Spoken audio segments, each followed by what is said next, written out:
ఒకసారి ఒక పండ్లు అమ్ముకున్న వాడంట వీధిలో నడుచుకుంటూ వెళ్ళాడంట. మామిడి పళ్ళు అమ్ముకుంటూ వెళ్తూ, మామిడి పళ్ళండి, మామిడి పళ్ళు కుళ్ళిపోయిన పళ్ళండి, బాగా ముగ్గుపోయి పురుగులు పెట్టిన పళ్ళండి అని అమ్ముకుంటూ వెళ్తా ఉన్నాడంట. ఎవరైనా కొంటారండి? ఎవరైనా కొంటారా?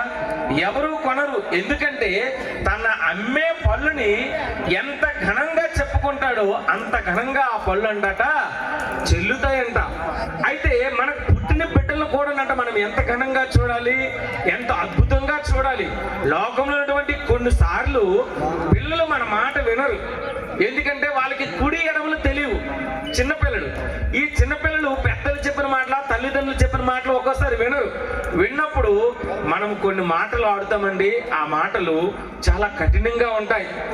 అబ్బా ఎందుకు నాకు ఈ పిల్లలు ఉన్నారు అని చాలా సార్లు మనము అంటూ ఉంటాం.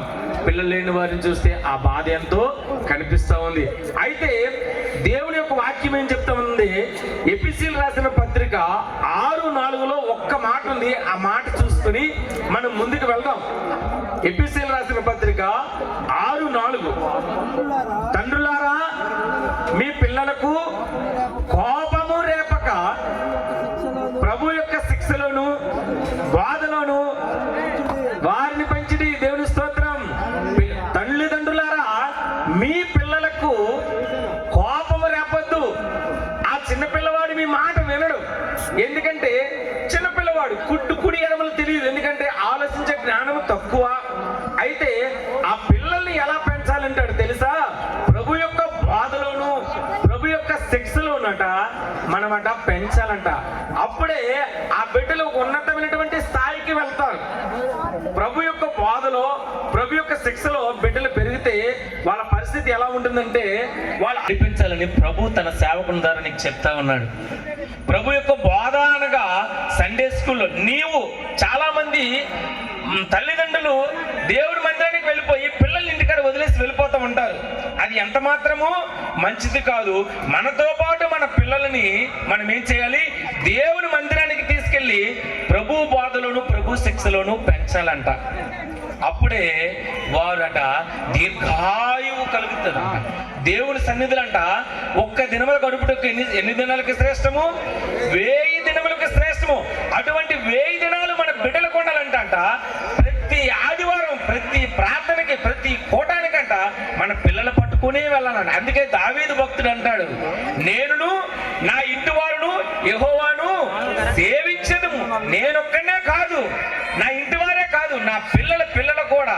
ఎందుకంటే పిల్లలంట దేవుని రాజ్యానికి వారసులంట.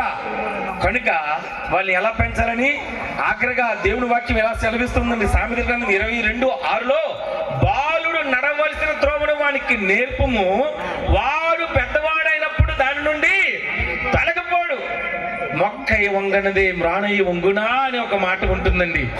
ఎందుకంటే మొక్కై ఉన్నప్పుడు అంటే బాలుడుగా ఉన్నప్పుడు, చిన్నతనంలో ఉన్నప్పుడు అంట ఎలా నడవాలో, ఎలా పెరగాలో ప్రభు బోధలోను ప్రభు శిక్షలోను ఈ ప్రిన్స్ ని కానీ మరి మీరు నడిపించినట్లయితే ఈ ప్రిన్స్ అనేక మంది 1000 మందికి పైగా ప్రిన్స్లు తయారు చేయబోతున్నాడు. దేవుని స్తోత్రం. హల్లెలూయా. ఈ ప్రిన్స్ అంటే ఈ లోకంలో ఉన్నటువంటి ప్రిన్స్లు కాదండి. ప్రిన్స్ అంటే రాజకుమారుడు. ఈ రాజకుమారుడు ఎవరో తెలుసా?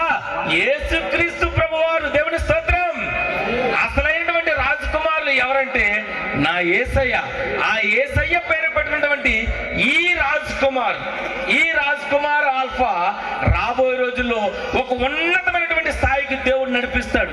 అయితే నడిపించాలి అంటే మనం ఏం చేయాలంటే ఆయన శిక్షలో, ఆయన బోధలో మనం ఎప్పుడైతే పెంచుతామో అట్టి రీతిగా వెళ్ళిపోతాడు. దేవుని స్తోత్రం.